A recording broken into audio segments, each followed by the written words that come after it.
Knitting and crocheting should be fun, but there's always room for improvement.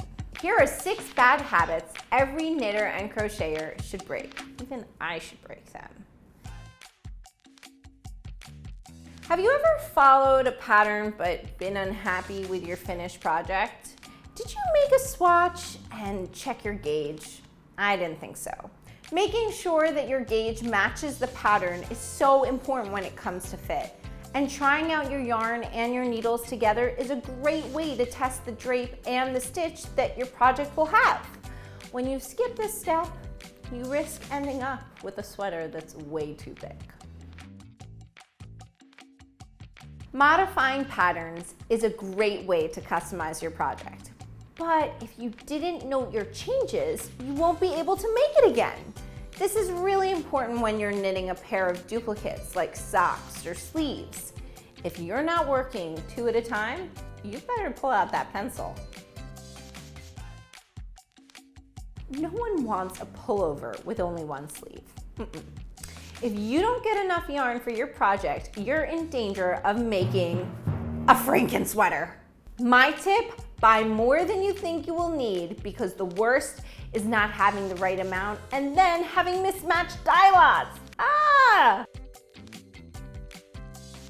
There's nothing more tragic than realizing you've just put your Fair Isle wool sweater in the dryer. But we've all been there. Lion Brand has so many yarns that are machine washable and dryable.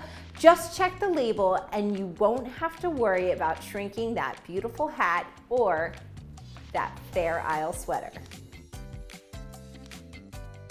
There's nothing wrong with having a long list of future knitting projects. I definitely have a few. But if you get carried away with casting on, your pile of UFOs will only grow. Make goals and follow through. That next project will be waiting for you when you're ready. I should take that advice. I'm always so excited to get stitching. Sometimes I don't bother to read the pattern through before I cast on.